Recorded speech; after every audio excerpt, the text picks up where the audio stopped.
Posani కృష్ణమురళికి bail మంజూరైంది. అయితే jail నుంచి విడుదలకు బ్రేక్ పడింది. సిఐడి పోలీసులు దాఖలు చేసిన కేసులో పీటీ వారెంట్ జారీ చేయడంతో జైలు నుంచి విముక్తి లభించలేదు.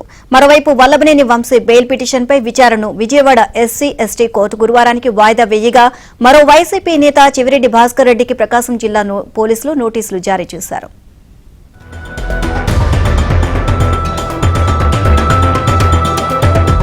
అధికారంలో ఉన్నప్పుడు కళ్లు నెత్తికెక్కి అడ్డగోలుగా బూతులు తిట్టారు. పుట్టుకల గురించి నీచంగా మాట్లాడారు. ఆనాటి ప్రతిపక్ష పార్టీ కార్యాలయాలపై దాడులకు తెగబడ్డారు. వైసీపీ అవినీతిని ప్రశ్నించిన టీడీపీ నేతల ఇళ్లపై పడి దారుణాలు చేశారు. వైసీపీ ప్రభుత్వంలో యథేచ్ఛగా సాగిన దాడులపై ఇప్పుడు కూటమి ప్రభుత్వంలో శిక్షలు అనుభవించక తప్పని పరిస్థితి. ఇందులో ప్రధానంగా పోసాని కృష్ణమురళి. మహిళలు వినకూడని వినలేని విధంగా చంద్రబాబు, పవన్ కళ్యాణ్, లోకేష్లపై నోటికి ఎంతొస్తే అంత వాగేశారు. ఇప్పుడు చట్టపరంగా చర్యలు తీసుకుంటే మాత్రం గుండె జబ్బులు, వయసు మీద పడిందని చెప్పుకుంటూ సింపతి డ్రామాలు ఆడుతున్నారు. అయినా చట్టం తన పని తాను చేసుకుని పోతోంది. రాష్ట్ర వ్యాప్తంగా పలుచోట్ల కేసులు నమోదు కావడంతో పోసానిని అరెస్ట్ చేశారు.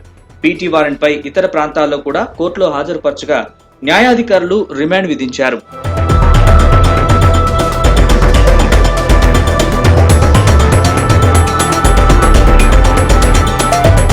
కొన్ని కేసులపై పోసాని హైకోర్టును ఆశ్రయించగా విశాఖతో పాటు చిత్తూరు జిల్లాలో నమోదైన కేసుల్లో తొందరపాటు చర్యలు తీసుకోవద్దని పోలీసుల్ని న్యాయస్థానం ఆదేశించింది.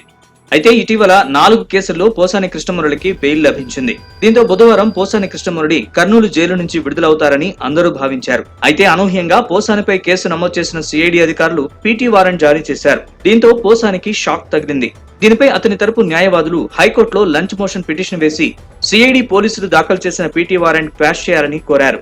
లంచ్ విరామం తర్వాత దీనిపై విచారణ చేసిన హైకోర్టుకు ఇప్పటికే పీటీ వారెంట్ అమలు చేశామని ప్రభుత్వ న్యాయవాది చెప్పారు. దీంతో పోసాని తరపున వేసిన పిటిషన్ ను హైకోర్టు డిస్మిస్ చేసింది.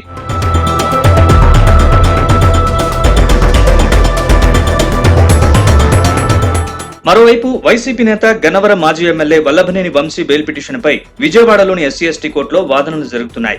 గన్నవరం టీడీపీ కార్యాలయంపై దాడి ఘటనలో కీలక సాక్షిగా ఉన్న సత్యవర్ధన్ ను కిడ్నాప్ చేసి బెదిరించి సాక్ష్యాల్ని తారుమారు చేసిన వ్యవహారంలో రిమాండ్ ఖైదీగా వల్లభనేని వంశీ జిల్లా జైల్లో ఉన్నారు. ఇప్పటికే బ్యారక్ మార్చాలంటూ వంశీ వేసిన పిటిషన్ ను కోర్టు కొట్టేసింది. ఇక వంశీ బెయిల్ కు సంబంధించిన పిటిషన్ పై ఇటీవల పోలీసులు కౌంటర్ దాఖలు చేశారు. ఇప్పటికే ఇరువైపుల వాదనలు వినిపించారు. సోమవారం సత్యవర్ధన్ తరపున కౌంటర్ దాఖలు చేయడంతో బుధవారం ఇరు వర్గాల న్యాయవాదుల వాదనలు వింటామని కోర్టు చెప్పింది.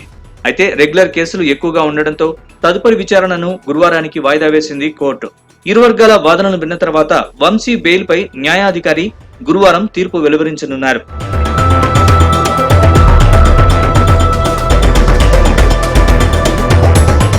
ఇదిలా ఉంటే వైసీపీ నేత చెవిరెడ్డి భాస్కర్ రెడ్డికి ప్రకాశం జిల్లా పోలీసులు నోటీసులు జారీ చేశారు. ఎన్నికల సమయంలో నమోదైన 5 కేసులకు సంబంధించి చెవిరెడ్డికి నోటీసులు ఇచ్చారు.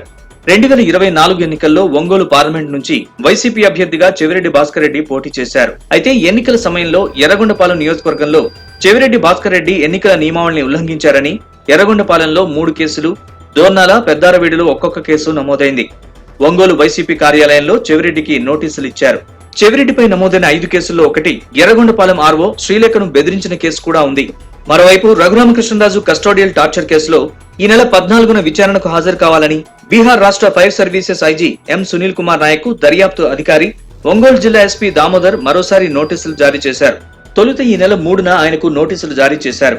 ఆయన ప్రత్యుత్తరం ఇవ్వకుండానే గైర్హాజరయ్యారు. తాజాగా మరోసారి నోటీసులు ఇచ్చారు.